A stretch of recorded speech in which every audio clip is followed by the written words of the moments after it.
السلام علیکم ورحمۃ اللہ وبرکاتہ۔ اعوذ باللہ من الشیطان الرجیم، بسم اللہ الرحمن الرحیم۔ سیدنا ابو بکر صدیق رضی اللہ عنہ ہجرت مدینہ کے احوال ہم نے سابقہ نشست میں بیان کیے، اور ہجرت مدینہ کے فوراً بعد جو واقعات مدینہ میں رونما ہوئے، ان تمام واقعات میں سیدنا ابو بکر صدیق رضی اللہ عنہ مکمل طور پر اس میں شریک ہوئے۔ ہجرت مدینہ کے بعد سب سے اہم ترین جو واقعہ ہوا وہ مواخات والا عمل تھا۔ عمل مواخات کے حوالے میں، جس کو ہم اخوت بھی کہتے ہیں، اخوت یعنی بھائی چارگی، یہ ہماری کورس کی کتابوں میں عموماً ملتا ہے، اسکول کی کتابوں میں۔ واضح رہے کہ یہ عمل مواخات یہ مکی زندگی میں بھی ہوا تھا اور مدنی زندگی میں بھی ہوا۔ مکی زندگی میں اتنے بڑے پیمانے پر نہیں ہوا، لیکن مدنی زندگی میں بہت بڑے پیمانے پر ہوا تھا، جس کی ضرورت بھی تھی۔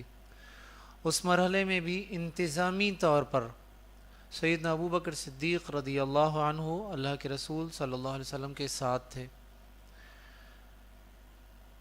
اس کے علاوہ جو مختلف قبائل سے، یہودیوں سے معاہدے کیے گئے تھے، ایک روایت آتی ہے کہ سیدنا ابو بکر صدیق نے ایک معاہدہ لکھا تھا۔ صرف ایک قبیلے کے ساتھ جو معاہدہ ہوا، امن کا معاہدہ، اس معاہدے کو لکھنے والے سیدنا ابو بکر صدیق تھے۔ صرف ایک روایت، اور اس روایت کی صحت کے بارے میں بھی معلوم نہیں ہوا کہ یہ صحیح ہے یا نہیں۔ لیکن ہم اگر سیدنا ابو بکر صدیق کی رسول اللہ صلی اللہ علیہ وسلم کے ساتھ صحبت اور دوستی کی کیفیت کو سامنے رکھیں تو یہ بالکل ممکن ہے کہ آپ نے کچھ معاہدے لکھے بھی ہوں۔ آپ زندگی کے ہر مرحلے پر آپ کے ساتھ تھے، تو اس معاملے میں بھی آپ کا پیچھے رہنا ممکن نہیں ہو سکتا۔ تو ہم یہ قیاس کر سکتے ہیں کہ ایسے معاملات بھی آئے ہوں گے۔ مسجد نبوی کی تعمیر میں سیدنا ابو بکر کے حوالے سے بھی ملتی ہے کہ بھرپور مشارکت کی انہوں نے، مالی طور پر بھی اور جسمانی طور پر بھی۔ خود تعمیر میں حصہ بھی لیا مالی طور پر، اور باقاعدہ عملی طور پر اس کی تعمیر میں خود حصہ بھی لیا۔ بہت کم روایات ملتی ہیں ہمیں اس حوالے سے۔ مسجد نبوی کی تعمیر، ہجرت کے بعد 3 کام فوری طور پر کیے گئے تھے۔ ایک اخوت والا، نمبر 2 میثاق مدینہ، یہودیوں کے ساتھ، قبائل کے ساتھ امن کے معاہدے، اور نمبر 3 مسجد کی تعمیر۔ یعنی یوں سمجھیے کہ مسجد کسی بھی اسلامی معاشرے کے لیے محور اور مرکز ہوا کرتی ہے۔ تعلیمی طور پر جس بات کی طرف میں اشارہ کرنا چاہتا ہوں، ہم نے مسجد کو صرف اور صرف نمازوں کی جگہ بنا دیا، صرف عبادت گاہ بنا دیا۔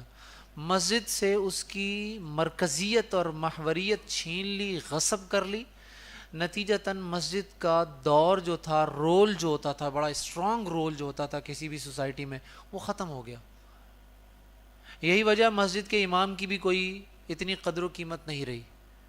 کوئی بھی نمازی اٹھتا ہے ان کی توہین کر دیتا ہے۔ مسجد کمیٹی والوں کا وہ تنخواہ دار ملازم ہوتا ہے، جسٹ لائک جس طرح ملازموں کے ساتھ نہیں، خادموں کے ساتھ سلوک کیا جاتا ہے، یا گاؤں دیہاتوں میں کمی کمین جو ہوتے ہیں اس طرح ان کے ساتھ ٹریٹ کیا جاتا ہے۔ یہ مسجد کے ساتھ ظلم کے مختلف پہلو ہیں۔ مسجد نبوی اپنی تعمیر کے ابتدائی دنوں میں ہمیں کچھ کیفیات ملتی ہیں کہ تعلیمی طور پر وہاں سلسلہ شروع ہو گیا تھا۔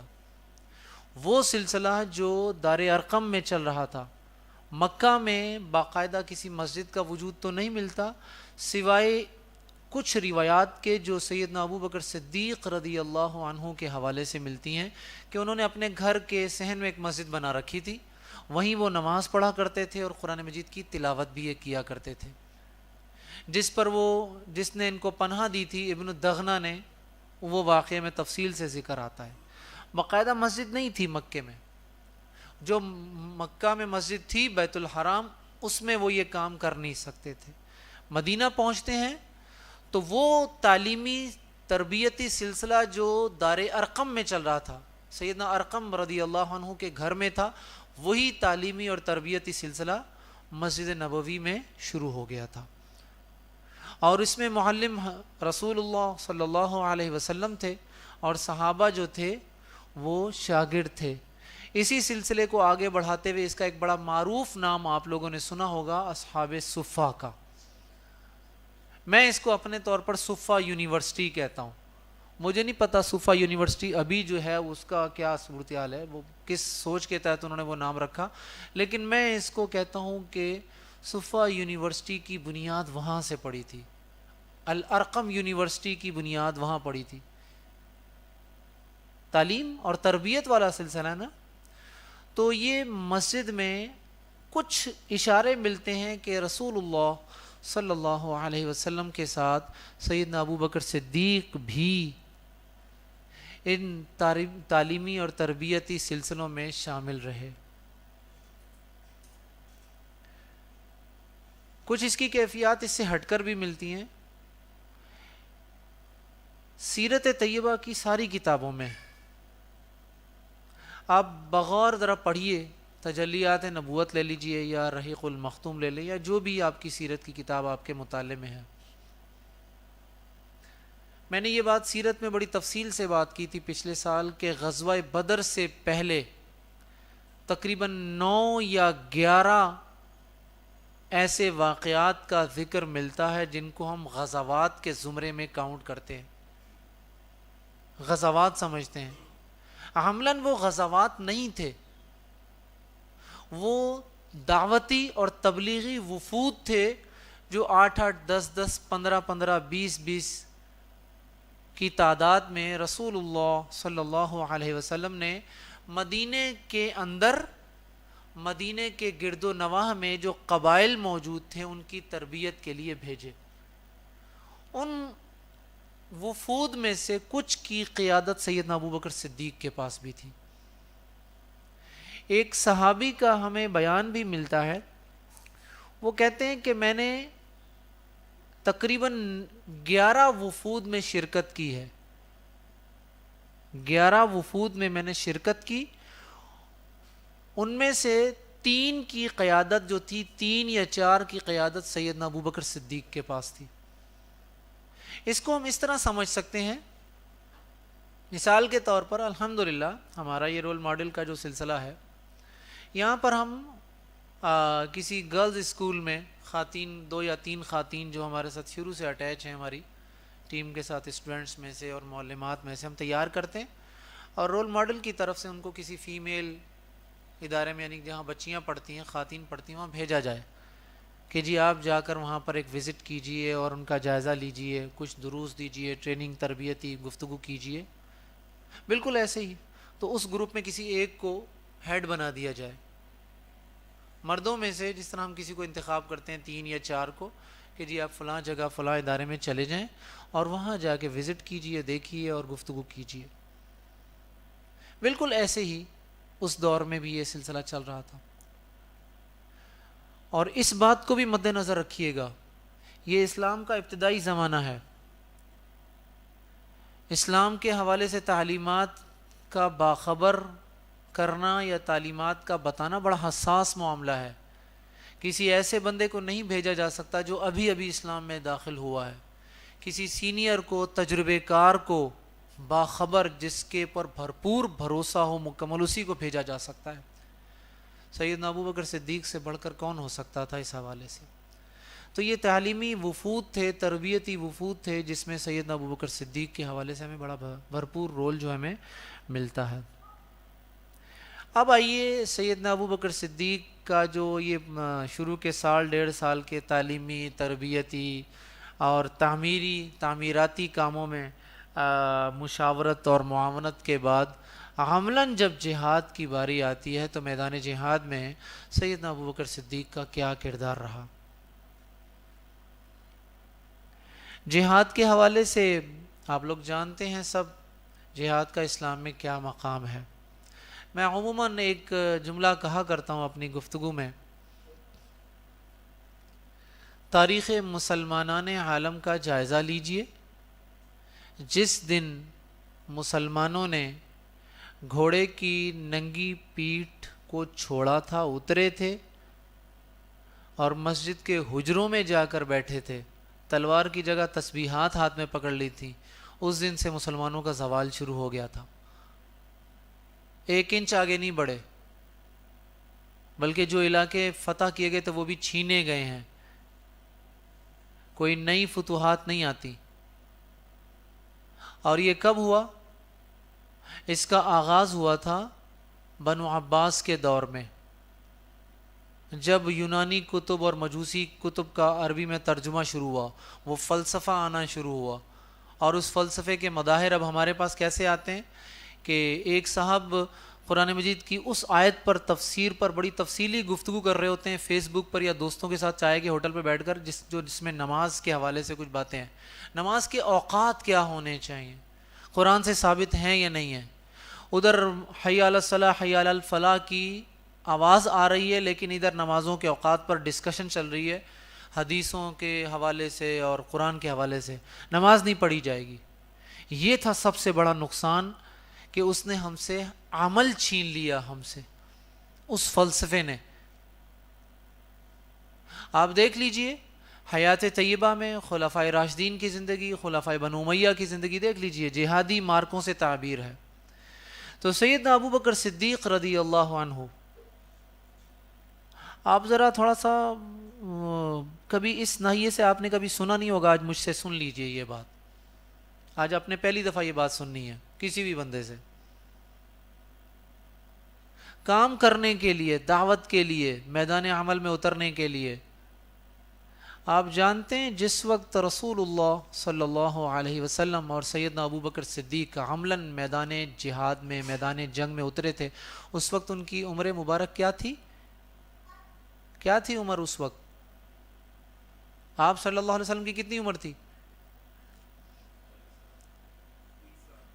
55، 55 سال۔ اور 55 سال کی عمر میں آج کیا ہوتا ہے جی؟ ہم تو ہمت ہی چھوڑ دیتے ہیں، ہم بستر پر لگ جاتے ہیں۔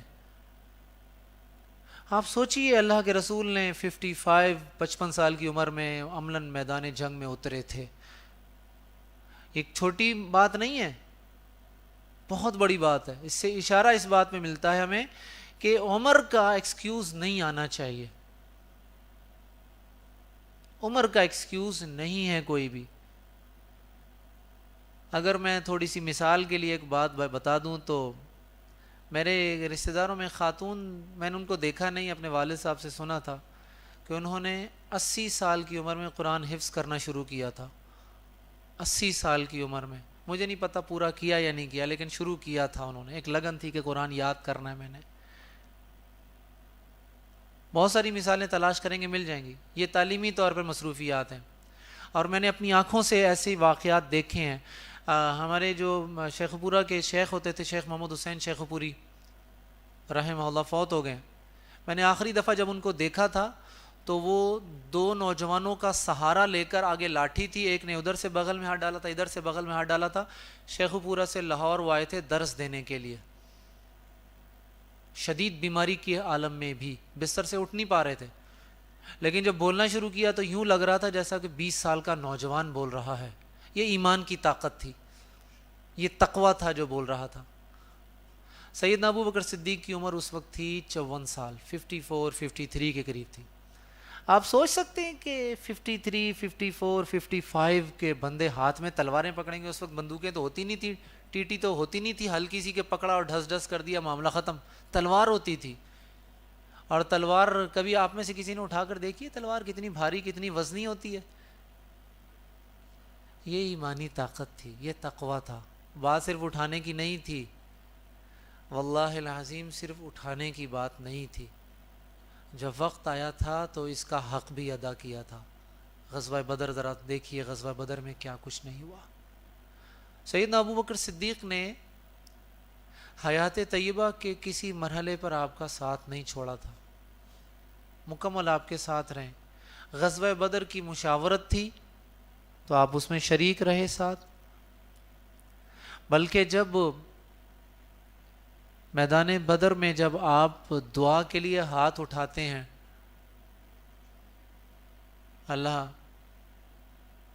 سے دعائیں کرتے ہیں، زار و قطار روتے ہیں، اس وقت گڑ گڑاتے ہیں، تو اس وقت سیدنا ابوبکر صدیق تھے جنہوں نے آپ کی ردائے مبارک جو زمین پر گر گئی تھی ہاتھ اٹھانے کی صورت میں، وہ اٹھائی تھی اور دوبارہ آپ کے کاندھوں پر رکھی تھی اور کہا اللہ کے رسول بس، اللہ تعالیٰ آپ کی دعائیں جو ہیں وہ قبول کرے گا۔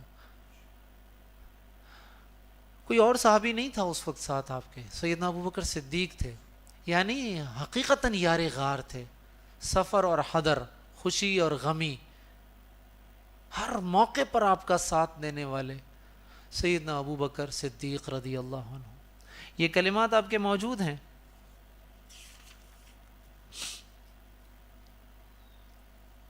کہ جس میں آپ یہ ہے کہ اللہ کے رسول کافی ہو گیا، اللہ اپنا وعدہ ضرور پورا کرے گا۔ آپ لوگوں نے یہ سیدنا عمر فاروق کے حوالے سے سنا ہوگا کہ سیدنا عمر فاروق کہتے تھے اور آیات نازل ہو جاتی تھی، سنا ہے نا سیدنا عمر فاروق کا؟ آئیے آج میں آپ کو سیدنا ابوبکر صدیق کا بھی بتاتا ہوں۔ سیدنا ابوبکر صدیق کے یہ کلمات، یا رسول اللہ کافی ہو گیا، اللہ اپنا وعدہ ضرور پورا کرے گا، یہ صحیح مسلم کتاب الجہاد کی حدیث ہے، باب الامداد بالملائکۃ ببدر۔ سنیے، یہ سیدنا ابوبکر صدیق کی خوبصورت زبان سے یہ کلمات نکل رہے تھے، اور پھر یہ سورہ انفال کے ذرا یہ کلمات ذرا سنیے، اذ تستغیثون ربکم فاستجاب لکم، اور جب تم اللہ سے مدد مانگ رہے تھے تو اللہ نے تمہاری مدد کی، تمہاری بات سنی، تمہاری دعا قبول کی۔ یہ سیدنا ابوبکر صدیق تھے، اور آپ صلی اللہ علیہ وسلم کے کلمات بھی موجود ہیں ہمارے پاس۔ ایک اور کیفیت میں کہ جب آپ دعائیں مانگ رہے تھے تو اللہ کے سیدنا ابوبکر صدیق نے آپ کا دامن پکڑا اور کہا کہ اللہ آپ کے لیے کافی ہے، اللہ آپ کے لیے کافی ہے۔ تو یہ اس کو ایک اور اینگل سے دیکھیے، دو اینگل سے ہم دیکھیں گے اس بات کو۔ پہلا اینگل تو یہ ہے معنوی طور پر حوصلہ افزائی، ایک شخص محسوس کر رہا ہے کہ کسی مشکل میں ہوں، مصیبت میں ہوں، تو ساتھ والا جو بندہ اس کی حوصلہ افزائی کر رہا ہے، تسلی دے رہا ہے کہ بھائی اللہ کے رسول انشاءاللہ العزیز اللہ تعالیٰ آپ کی دعائیں قبول کرے گا، اللہ آپ کو کافی ہے، حوصلہ بڑھا رہے ہیں۔ دوسرا پہلو اس معاملے کا کیا ہے؟ وہ ہمارے عقیدے کا معاملہ ہے۔ ذرا سنیے وہ عقیدے والا معاملہ کیا ہے۔ میدان جنگ میں اترنا تھا، وسائل نہیں تھے کفار کے مقابلے میں، لیکن جو کچھ موجود تھا سب کچھ لیا، میدان میں اتر گئے اور پھر دعا شروع کی۔ اس سے کیا چیز سمجھ میں آتی ہے ہمارے؟ دو باتیں اپنے اس حوالے سے رکھیں۔ پہلا، اسباب، شرعی اسباب اختیار کرنا، اور دعا۔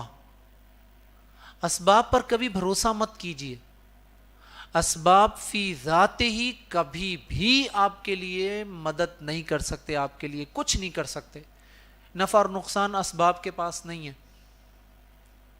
اسباب میں اثر اس وقت ہوگا جب اللہ تعالیٰ کی مدد شامل حال ہوگی۔ اللہ کی مدد شامل حال ہوئی تو مسلمانوں کے پاس جو ڈنڈے تھے نا، وہ تلواروں سے بڑھ گئے تھے، تلواروں کے مقابلے میں آ گئے تھے وہ ڈنڈے۔ یہ اللہ تعالیٰ کی مدد شامل حال تھی تو آپ نے مٹی اٹھائی تھی اور وہ مٹی پھینکی تھی، اور وہ مٹی ہی کافی تھی ان کے لیے۔ اللہ کی مدد شامل حال تھی تو پھر ابابیلیں بھی نازل ہوتی ہیں، فرشتے بھی نازل اترتے ہیں، سب کچھ ہوتا ہے۔ رسول اللہ صلی اللہ علیہ وسلم نے زندگی کے اس اہم ترین مرحلے میں ہمیں یہ سبق دیا کہ اسباب اختیار کیے جائیں اور دعا تسلسل کے ساتھ کی جائے۔ عام اپنے معاملات کو سیدنا ابو بکر صدیق رضی اللہ عنہ نے یہ نہیں کہا تھا کہ اللہ کے رسول ہم تو میدان میں آ چکے ہیں، اب تو مقابلے کی باری ہے، نہیں،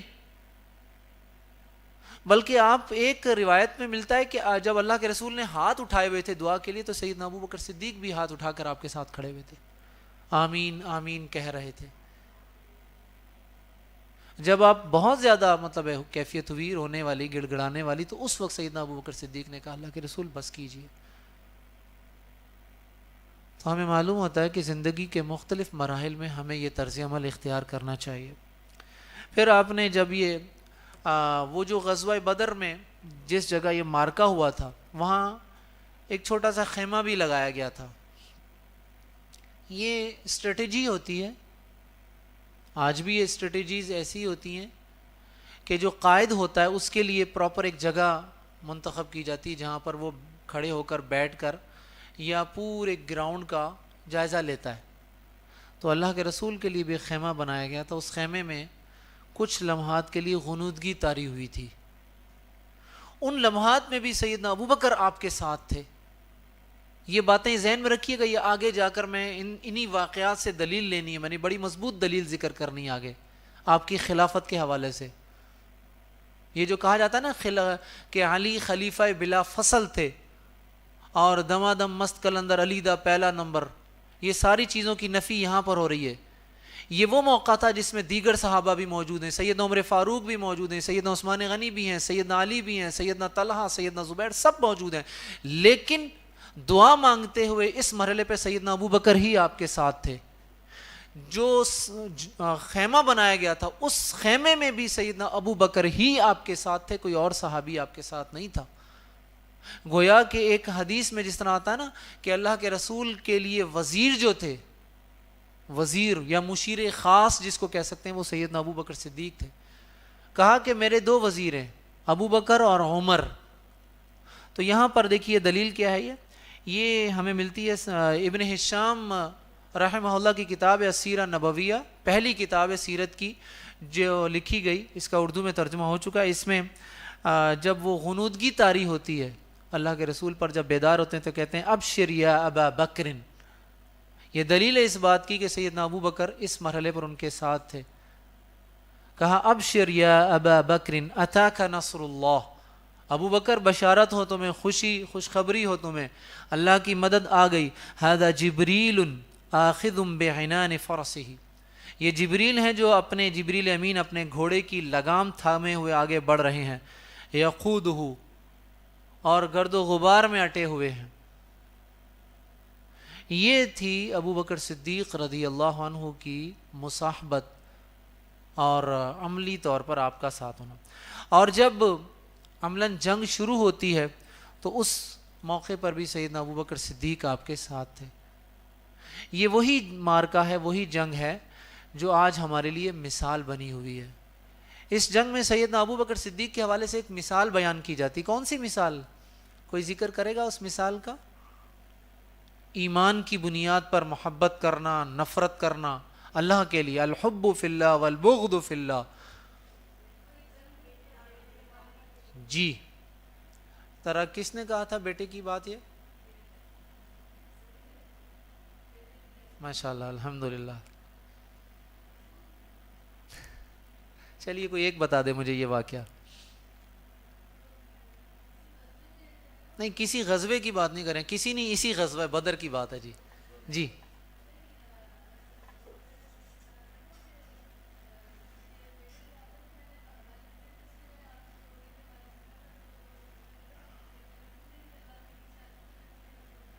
بالکل، جزاک اللہ خیر۔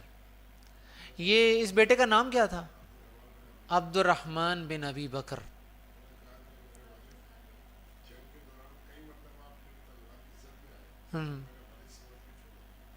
جنگ کے دوران کئی مرتبہ آپ میری تلوار کی زد میں آئے، میں نے آپ کو اپنا باپ سمجھ کر چھوڑ دیا۔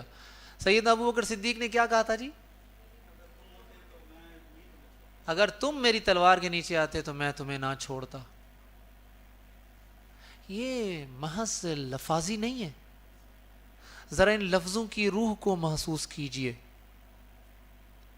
باپ کے لیے اولاد بہت بڑی چیز ہوتی ہے، والدین کے لیے اولاد بہت کچھ ہوتی ہے۔ اولاد فتنہ کہی گئی ہے، اولاد کے لیے بندہ سب کچھ کر لیتا ہے، لیکن یہاں یہ کچھ عجیب ہی معاملہ تھا۔ ابو بکر صدیق کہتے ہیں کہ بیٹے اگر تم میری تلوار کے نیچے آتے تو میں تمہیں نہ چھوڑتا۔ اس امتحان میں یہ پورے اترے تھے، اور یہ بات صرف کہی نہیں تھی، عملاً ایسا ہوتا تو میرا یہ یقین ہے کہ ابو بکر صدیق ایسا کر دکھاتے۔ یہ سیدنا ابو بکر صدیق کے ایمان کی سچائی تھی۔ مجھے اپنے اس حوالے سے اپنے ایک استاد کی بات یاد آتی، کہنے لگے اس وجہ سے بھی ابو بکر کو صدیق کہا گیا کہ انہوں نے اپنے ایمان کو یہاں بھی سچا کر دکھایا تھا۔ سیدنا ابو بکر صدیق کی زندگی کا کون سا مرحلہ تھا جہاں انہوں نے اپنے ایمان کو سچا نہیں کر دکھایا؟ علی کل حال اس کے بعد غزوہ بدر کے بعد جب قیدیوں کا معاملہ آتا ہے، جنگی قیدیوں کا معاملہ آتا ہے، تو جنگی قیدیوں میں اللہ کے رسول جب مشاورت کرتے ہیں تو آپ احادیث کی کتابیں پڑھیے، سیرت کی کتابیں پڑھیے۔ رسول اللہ صلی اللہ علیہ وسلم نے جہاں بھی جس موقع پر بھی مشاورت کی، آپ اس موقع پر سیدنا ابو بکر صدیق کی رائے کو ضرور دیکھیں گے۔ سیدنا ابو بکر صدیق کی رائے آپ کو ضرور ملے گی۔ شاید ہی کوئی ایسا موقع ہو، شاید ہی کوئی ایسا موقع ہو کہ آپ نے مشاورت کی ہو، کچھ پوچھا ہو تو جواب میں سیدنا ابو بکر صدیق نے مشاورت نہ کی ہو، رائے نہ دی ہو۔ مجھے جو اس سے سمجھ میں آتی، میں جو اس سے نتیجہ اخذ کرتا ہوں، وہ ایک شاگرد کا اپنے استاد کی صحبت کو اختیار کرنا تھا۔ یہی طرز عمل تھا جو آگے محدثین میں نقل ہوا ہے، منتقل ہوا تھا۔ سیدنا عبداللہ ابن عباس کا آپ یہ طرز عمل آپ نے سنا ہوا ہے؟ سیدنا عبداللہ ابن عباس ایک صحابی کے دروازے پر جاتے ہیں، جا کر بیٹھ جاتے ہیں، اور یہ بات ذہن میں رہے وہ پکے روڈ نہیں بنے ہوئے تھے، پکے فرش نہیں تھے، گرد و غبار مٹی والے راستے تھے۔ دروازے پر بیٹھ جاتے ہیں اور انتظار کرتے ہیں۔ وہ جب صحابی باہر نکلتے کہتے ہیں اللہ کے رسول کے چچا زاد بھائی آپ کیا کرتے ہیں؟ آپ نے دروازہ نوک کر لیا ہوتا۔ یہ سیدنا ابو بکر صدیق کی روحانی اولاد تھے وہ لوگ۔ محدثین کے حوالے سے بھی ایسا ہی ملتا ہے۔ واللہ بڑے واقعات ہیں علم کی حصول کے حوالے سے۔ کبھی کبھی آپ سنیے، ذرا پڑھیے وہ واقعات۔ مدینے سے شام جاتے ہیں، ایک دروازہ نوک کرتے ہیں، دروازے سے باہر نکلا، میں نے سنا ہے آپ کے پاس ایک حدیث ہے، وہ حدیث سننے کے لیے آیا ہوں آپ کے پاس۔ حدیث سنی، کہا اللہ حافظ فی من اللہ واپس، کہا بیٹھیے تو صحیح، کچھ کہا نہیں، اگر بیٹھ گیا تو پھر اخلاص باقی نہیں رہے گا، اخلاص نہیں رہے گا اس میں۔ صرف حدیث سننے کے لیے آیا تھا، حدیث سنوں گا واپس۔ یہ سیدنا ابو بکر صدیق رضی اللہ عنہ کی زندگی سے ہمیں ملتا ہے۔ ہر لمحے میں ساتھ تھے آپ کے، ہر موقع پر۔ یہاں بھی مشورہ جب ہوتا ہے تو آپ نے کہا کہ اللہ کے رسول یہ سارے کے سارے ہمارے رشتہ دار ہیں، خیر کے اس پہلو کو مد نظر رکھتے ہوئے کہ ہو سکتا ہے ان میں سے کوئی آگے چل کر اسلام قبول کر لے، اور تو ان کو چھوڑ دیجئے فدیہ لے کر۔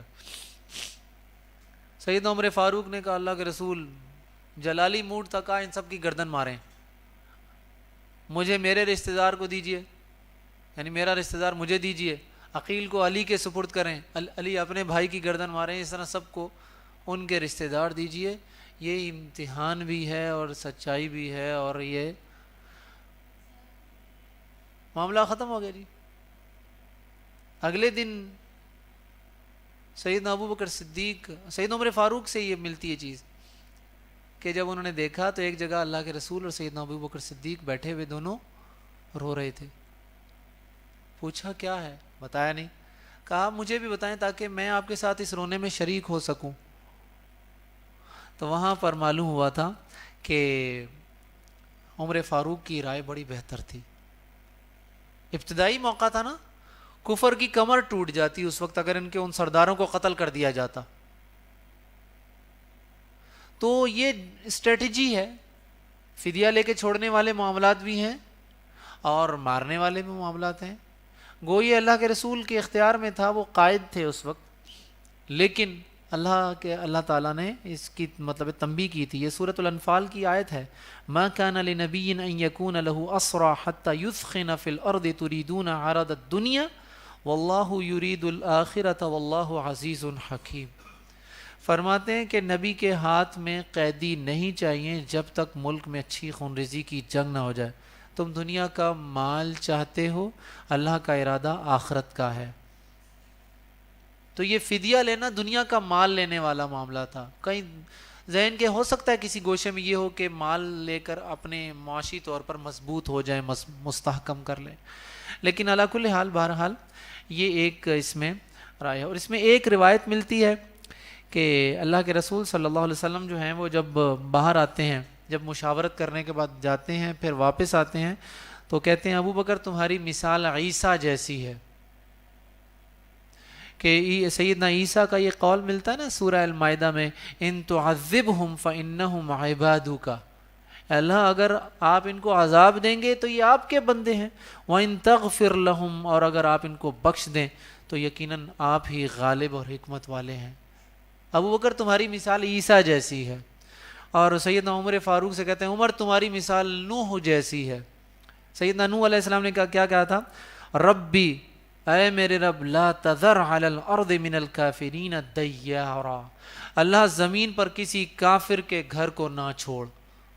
اور اسی طرح تمہاری مثال موسیٰ جیسی بھی ہے کہ سیدنا موسیٰ نے کہا تھا کہ بھائی یہاں تک کہ نہیں چھوڑنا جہاں تک کہ دردناک عذاب نہ دیکھ لیں. تو بہرحال یہ مشاورت والا معاملہ تھا سیدنا ابو بکر صدیق کے ساتھ کہ غزوہ بدر کے شروع میں, درمیان میں, جنگ کے دوران اور بعد میں بھی آپ کے ساتھ شریک رہتے ہیں. اگلا مرحلہ آتا ہے غزوہ احد والا معاملہ. غزوہ احد کے حوالے سے ہم یہ بات بڑی تفصیل سے کر چکے ہیں سیرت طیبہ کو بیان کرتے ہوئے کہ غزوہ احد میں شکست نہیں ہوئی تھی, غزوہ احد میں مسلمانوں کو فتح ہوئی تھی. درمیان میں کچھ موقع تھا بڑا سخت اور شدید قسم کا. تو آئیے میں ذرا آپ کو کچھ سناتا ہوں اس حوالے سے. سیدنا صدیق اکبر کے حوالے سے سیدنا علی کا جو قول تھا وہ میں آپ کو پہلے بتا چکا ہوں کہ سب سے زیادہ ہم میں بہادر کون ہے, سیدنا ابو بکر.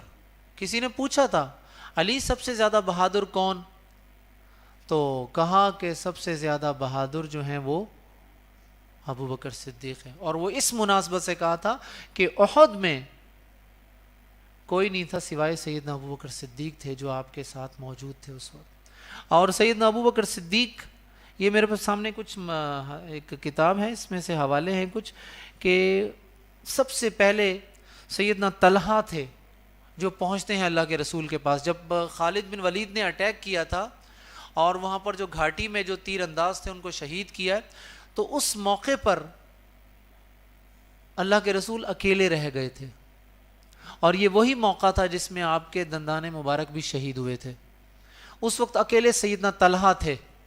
اور سیدنا ابو بکر صدیق جب بھی احد کا ذکر کرتے تھے کہتے تھے یہ جنگ تو ساری کی ساری طلحہ کے لیے تھی. اور اس موقع پر خود سیدنا ابو بکر بیان کرتے ہیں کہ جب میں پلٹ کر واپس آیا ہوں تو میں نے دیکھا ایک شخص جو تھا وہ اللہ کے رسول کے پاس تھا جو آپ کا دفاع کر رہا تھا, اور وہ طلحہ تھے. پھر ابو عبیدہ بن الجراح پہنچتے ہیں, اسی کے ساتھ ساتھ سیدنا ابو بکر صدیق پہنچتے ہیں. تو کل یہ 9 صحابی تھے جو اللہ کے رسول کے گرد گھیرا ڈال کے تھے کھڑے ہوئے تھے, اور ان میں سے ایک خاتون بھی تھی, ام عمارہ. ابو بکر, ابو عبیدہ بن الجراح, علی, طلحہ, زبیر, عمر بن الخطاب, حارث, ابو دجانہ. ذرا ابو دجانہ کا کوئی تعارف جانتا ہے یہاں پر؟ ابو دجانہ کو کوئی جانتا ہے؟ اچھا نام سنا ہوا ہے کسی نے؟ چلیے میں ایک صرف اشارہ کروں گا. اللہ کے رسول نے کسی مارکے میں یہ کہا تھا کہ کون ہے جو اس تلوار کا حق ادا کرے گا؟ تو ابو دجانہ نے وہ کہا تھا اللہ کے رسول میں، اور آپ نے لال رومال باندھا تھا اور بڑے اکڑ اکڑ کے چل رہے تھے. یہ ان کے لیے خاص ہے. یہ تو یہ کون سا غزوہ تھا اور ان کے بارے میں ذرا آگے بھی ابو دجانہ کے حوالے سے واقعات جو ہیں بڑے زبردست قسم کے جہادی مارکے ہیں بہادری کے، ان کے حوالے سے ابو دجانہ کے حوالے سے. کچھ صحابی ہیں مجاہد جن کے بارے میں کہا جاتا تھا یہ اکیلے سینکڑوں پر بھاری ہیں، ان میں ایک ابو دجانہ بھی تھے. تو ان کے حوالے سے میں دیکھوں گا کہ اگلی نشست میں کون جو ہے وہ ابو دجانہ کے حوالے سے ان کا تعارف مجھے کروائے گا. انشاءاللہ العزیز ایک کتاب ہوگی میرے پاس جو تحفتاً وہ ملے گی انشاءاللہ العزیز. سعد بن ابی وقاص یہ 9 صحابی تھے اور ایک صحابیہ ام عمارہ، یہ اس موقع پر ساتھ تھیں جنہوں نے مطلب ہے آپ کا دفاع کیا. اور یہ وہ موقع تھا کہ جس موقع پر ابو سفیان رضی اللہ عنہ جو کفار کی طرف سے شرکت کر رہے تھے انہوں نے یہ پوچھا تھا کہ کیا محمد ہیں؟ خاموشی رہی. کیا ابو بکر ہیں؟ خاموشی رہی. اب اس سے مجھے ایک چیز سمجھ میں آتی ہے. اچھا اس نے یہ روایت ملتی ہے ہمیں کہاں کہ یہ فتح الباری میں ابن الحجر نے بڑی تفصیل سے لکھی ہے. کہتے ہیں تم میں عمر ہیں. اس سے یہ بات سمجھ میں آتی ہے واللہ میں اگر مثالیں جمع کرنا شروع کروں نا، دلائل شروع کروں خلافت ابی بکر صدیق پر، تو ایک نہیں سینکڑوں دلیلیں ملتی ہیں. ابو سفیان نے کیا پوچھا کہ تم میں محمد ہیں؟ خاموشی. اس نے محمد کے بعد ابو بکر صدیق کا پوچھا. یعنی یہ کافر تک وہ جانتے تھے کہ محمد صلی اللہ علیہ وسلم کے بعد جو درجہ ہے امت اسلامیہ میں وہ کس کا ہے؟ ابو بکر صدیق کا ہے. نہیں پتا تو ان لوگوں کو نہیں پتا جو دم دم مست کلندر علی دا پہلا نمبر اور علی خلیفہ بلا فصل ہیں، صرف ان کو نہیں پتا. اور پتا ہے لیکن مانتے نہیں ہیں، اعتراف نہیں کرتے اس بات کا، جانتے نہیں ہیں. تو مشرکین کے اس زمانے کے لیڈر ابو سفیان رضی اللہ عنہ کو بھی پتا تھا کہ رسول اللہ صلی اللہ علیہ وسلم کے جو 2 وزیر ہیں وہ ابو بکر صدیق اور عمر فاروق ہیں. تو یہ اس موقع پر ہمیں ملتا ہے. واپس پہنچتے ہیں. کفار جو ہے وہ شکست کھا کر بھاگ نکلتے ہیں، زخموں سے چور. واپس مدینہ پہنچتے ہیں اور کچھ گھنٹے انتظار کر کے اللہ کے رسول پھر کہتے ہیں کہ جی کفار کا پیچھا کرنا ہے. تو اس موقع پر بھی سیدنا ابوبکر صدیق پہلے سے ہی موجود تھے اور کفار کا پیچھا کرتے ہیں غزوہ احد میں. تو یہ ایک بہت بڑی دلیل ہے جو اس بات کی طرف اشارہ کرتی ہے کہ فتح یاب جو ہوتے ہیں نا وہ بھاگتے نہیں ہیں. پیچھا کرنے والے جو ہوتے ہیں وہ فتح یاب ہوتے ہیں. تو مسلمانوں نے پیچھا کیا تھا اور ایک مقام تھا حمراء، وہاں تک پیچھا کیا تھا، تقریباً کوئی 16 یا 17 کلومیٹر کے فاصلے تک پیچھا کیا تھا کفار کا مسلمانوں نے وہاں بھی. اور اس میں آپ نے یہ پوچھا تھا جب کہ کون میرے ساتھ چلے گا صحابہ میں سے، تو اس میں سب سے پہلا ہاتھ جو اٹھا تھا، یہ روایت آتی ہے ہمارے پاس صحیح مسلم کی کہ جس میں 2 صحابہ کا نام آتا ہے، ایک سیدنا ابو بکر صدیق کا اور سیدنا زبیر ابن العوام کا. سب سے پہلے انہوں نے ہاتھ کھڑے کیے تھے جی کہ ہم آپ کے ساتھ چلیں گے سفر. اور یہ میں آپ کو بتاؤں ذرا، یہ کچھ چیزیں جو ہوتی ہیں نا ہمارے پس منظر ہمارے سامنے نہیں ہوتا تو ہمیں علم نہیں ہوتا. یہ ذہن میں رکھیے گا کہ بدر مدینے سے کتنے فاصلے پر ہے؟ آپ میں سے کسی نے بدر دیکھا ہوا ہے؟ کتنے فاصلے پر ہے؟ کس نے دیکھا ہوا بدر؟ آپ نے دیکھا ہوا بدر؟ خاتون کتنے فاصلے پر ہے؟ آپ گاڑی میں تھی؟ کتنی دیر کا سفر تھا؟ تقریباً 1.5 گھنٹے کا فاصلہ. صحیح کہا انہوں نے، 1.5 گھنٹے سے 2 گھنٹے کا فاصلہ ہے اور تقریباً 175 کلومیٹر 170 کلومیٹر کا سفر ہے. آپ یہ سوچئے کہ اور گرمی کیسی ہوتی ہے وہاں کی. یوں نہیں لگتا جیسے کہ ایک چولہا جلا دیا اور پیچھے پنکھا رکھ دیا جائے اور پھر بندہ ادھر بیٹھ جائے، ایسا نہیں لگتا کچھ. آپ سوچئے یہ گرمی کا موسم تھا، رمضان کا مہینہ تھا اور یہ لوگ پیادہ تھے، کسی کے پاس سواری کے جانور بھی نہیں تھے اور کچھ کے پاس تو پہننے کے لیے چپل تک نہیں تھی، ننگے پاؤں تھے، بھوکے پیاسے ننگے پاؤں بغیر اسلحے کے ساتھ یہ گئے تھے بدر. اور پھر شدید زخمی حالت میں مدینہ واپس پہنچتے ہیں اسی گرمی کے موسم میں. واپس پہنچتے ہیں، صرف چند گھنٹے انتظار کرتے ہیں. کسی روایت میں یہ ذکر نہیں ملتا کہ سیدنا ابو بکر صدیق بھی زخمی ہوئے ہوں، لیکن وہاں جہاں تمام صحابہ زخمی ہوتے ہیں 3 یا 9 کی تعداد میں اور مقابلے میں 80-90 ہوں، تو کیا ابو بکر صدیق کو یا کسی اور صحابی کا زخمی ہونا کوئی بڑی بات نہیں ہے. واپس پہنچتے ہیں چند گھنٹوں کے بعد، جب پکار پڑتی ہے کون ہے جو میرے ساتھ چلے گا، تو سیدنا ابو بکر صدیق کا ہاتھ سب سے پہلے کھڑے ہوتا ہے. زخم ہے، تھکاوٹ ہے، بھوک پیاس ہے، سب کچھ ہے. یہ ایمان کی طاقت ہوتی ہے. آپ لوگوں نے بھی یہ منظر دیکھے ہوں گے، ہو سکتا ہے آپ کے گھروں میں ایسی مثالیں ہوں. وہ جو بوڑھی خواتین ہوتی ہیں وہ روزے نہیں چھوڑتی. ہے آپ کے گھروں میں ایسی مثالیں آپ کی والدین کی؟ نہیں چھوڑیں گی، روزے نہیں چھوڑیں گی، کچھ بھی کر لیا جائے، طبیعت خراب ہو جائے گی لیکن روزے نہیں چھوڑیں گی. یہ ایمان ہے، ان کی گھٹی میں ہے ایمان، فرائض کی ادائیگی. یہ فکر جو ہے نا ضرورت ہے کہ ہم منتقل کریں آنے والی نسل کو، اپنی اولاد تک یہ فکر منتقل کرنے والا معاملہ ہے. اس کے بعد غزوہ بنو نضیر میں، جس میں یہودیوں کو باہر نکالا گیا تھا، اس میں بھی سیدنا ابو بکر صدیق آپ کے ساتھ جاتے ہیں، اور وہاں پر جو مشاورت ہے غزوہ خندق میں بھی اور بنو قریظہ میں بھی، اور یہ سارے واقعات میں تاریخی روایات میں ہمیں وہ تفاصیل نہیں ملتی کہ سیدنا ابو بکر صدیق نے ان واقعات میں کس طریقے سے ہاتھ بٹایا، لیکن ہم یہ اندازہ کرتے ہیں کہ کچھ روایات جو دیگر صحابہ کے بارے میں ہمیں ملتی ہیں، جہاں دیگر صحابہ نے ہاتھ بٹایا، ساتھ دیا، تو وہاں یار غار وہ شخص جو سفر اور حضر میں آپ کے ساتھ رہتا تھا وہ بھی آپ کے ساتھ ہوں گے. تو یہ ہمارا اس پر استنباط ہے. تو اس کے بعد سب سے اہم ترین مرحلہ آتا ہے سیدنا ابو بکر صدیق کے حوالے سے صلح حدیبیہ کا. صلح حدیبیہ کو ہم بڑی بات کر چکے ہیں تفصیل سے سیرت طیبہ میں. آپ نے خواب دیکھا تھا عمرہ کے حوالے سے. آپ کتنے صحابی تھے آپ کے ساتھ؟ 1400 صحابہ آپ کے ساتھ تھے.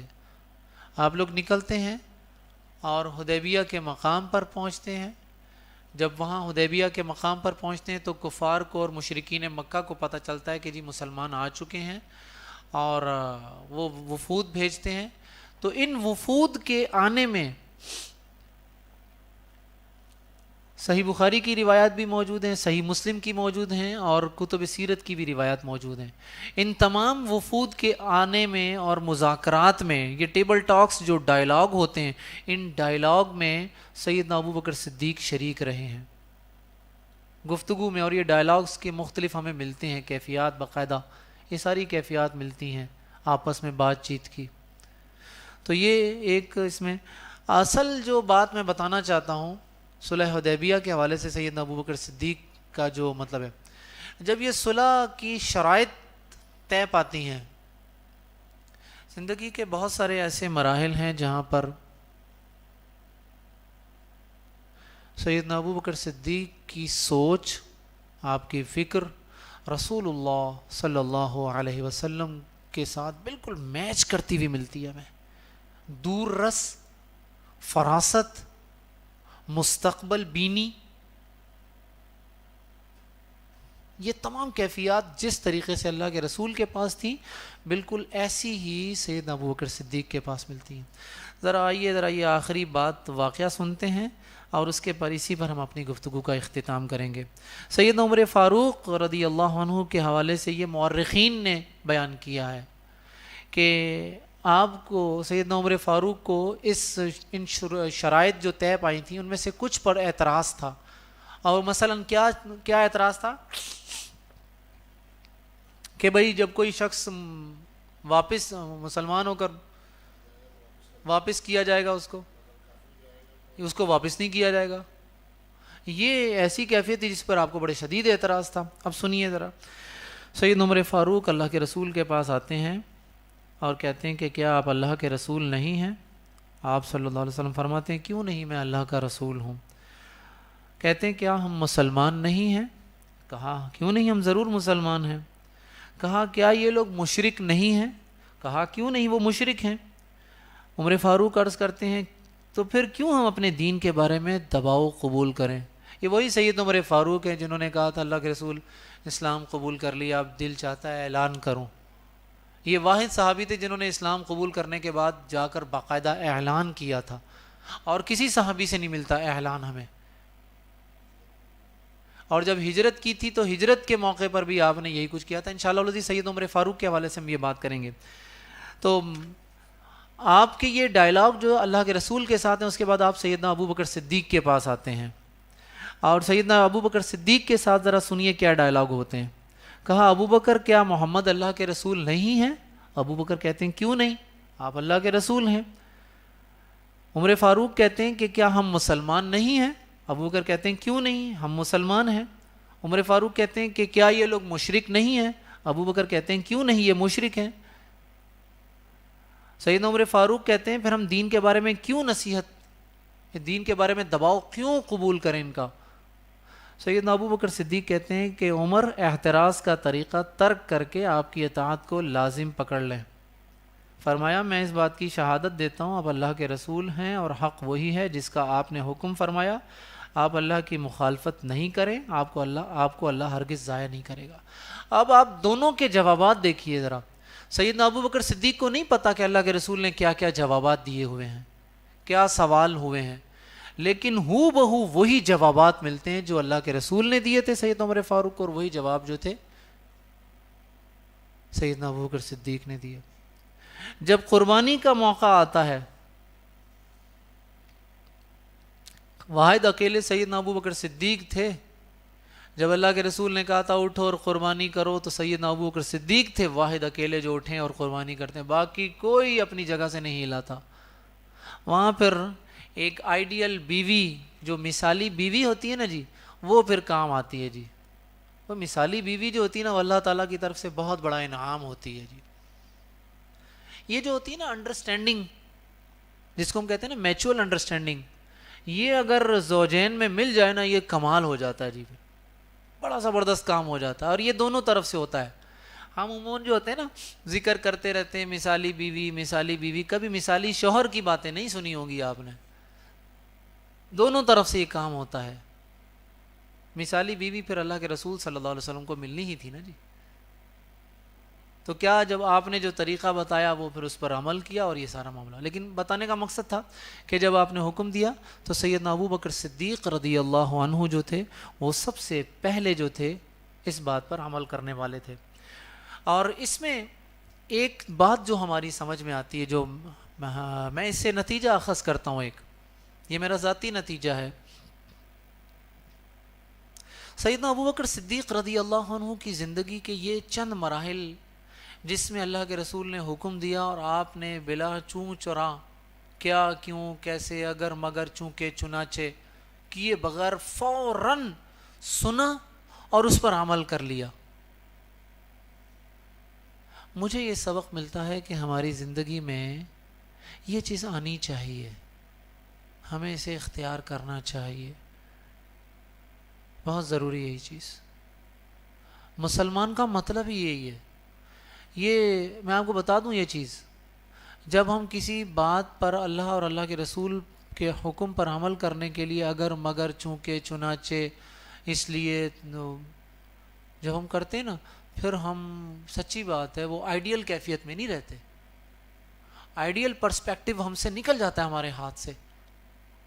پہلے عمل کیجئے، لسن اینڈ اوبے، پہلے عمل کیجئے، ہاں عمل کرنے کے بعد اطمینان قلب حاصل کرنے کے لیے سمجھنا چاہیں تو بالکل سمجھیے، جیسا ابراہیم علیہ السلام نے کہا تھا کہ اللہ کیسے زندوں کو مردہ، کہا ابراہیم مانتے نہیں ہو، کہا مانتا ہوں لیطمئن قلبی۔ پھر آپ حکم سمجھنا چاہیں سمجھ لیجیے، لیکن خدا را فلسفے میں مت پڑیے گا۔ ہمارے یہ جو ہے نا فلسفیانہ گفتگو جو ہوتی ہے نا، یہ آج کل سوشل میڈیا پر ایک بڑی مشہور گفتگو جو ہے وہ چل رہی ہے، جس وہ اتحیات کے حوالے سے جی، کہ جی اس میں کیا ہے سورہ فاتحہ کے حوالے سے۔ ہمارے وہ ایک کراچی کے ایک پروفیسر ہیں جی، کوئی ڈاکٹر محمد عقیل صاحب ہیں جی، سوشل میڈیا پر فیس بک پر بہت زیادہ ایکٹیو ہیں جی۔ ان کا کام ہی یہی ہے کہ وہ ہر چیز کو فلسفیانہ نقطہ نگاہ سے لے کر آتے ہیں. تو یاد رکھیے فلسفہ جب آتا ہے نا تو عمل نکل جاتا ہے ہاتھ سے. یہ سب سے بڑا نقصان ہے. پورا قرآن اٹھا کر دیکھ لیجئے، ان الذین آمنوا وعملوا الصالحات، قرآن نے ایمان کے ساتھ ہر جگہ عمل صالح کا تقاضا کیا ہے. علم کا تقاضا نہیں کیا، خالی علم کے ساتھ عمل بھی ہونا چاہیے. اس فلسفیانہ گفتگو نے، ڈسکشن نے عمل ہمارے ہاتھ سے چھڑا دیا ہے. فیس بک پر سٹیٹس جو ہے وہ اپڈیٹ ضرور کریں گے ہم سارے باتوں کے بارے میں، لیکن یہ نہیں سوچیں گے کہ یہ وقت کسی چیز کے عمل کا بھی ہے.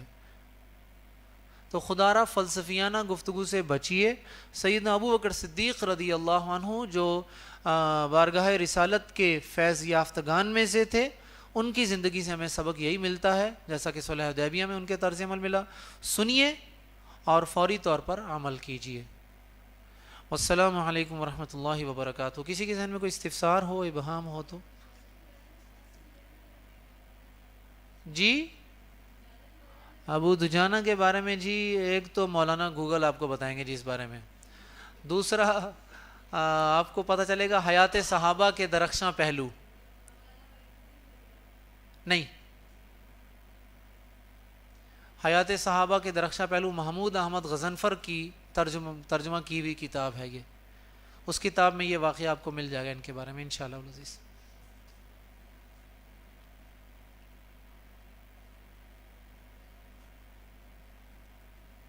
یہ اگلی حصے میں بیان کرنا ہے، اور پھر آپ ہی لوگوں نے فیصلہ کرنا ہے کہ جی سب سے بہتر یہ ابو دجانہ کا واقعہ کس نے بیان کیا ہے. میں نے نہیں فیصلہ کرنا، وہ آپ لوگوں کے فیصلے پر، وہ جو انشاءاللہ العزیز جو ہوگا تحفہ وہ آپ لوگوں کے فیصلے پر ہی ملے گا. جزاکم اللہ خیر. سبحانک اللہم اشہد ان لا الہ الا انت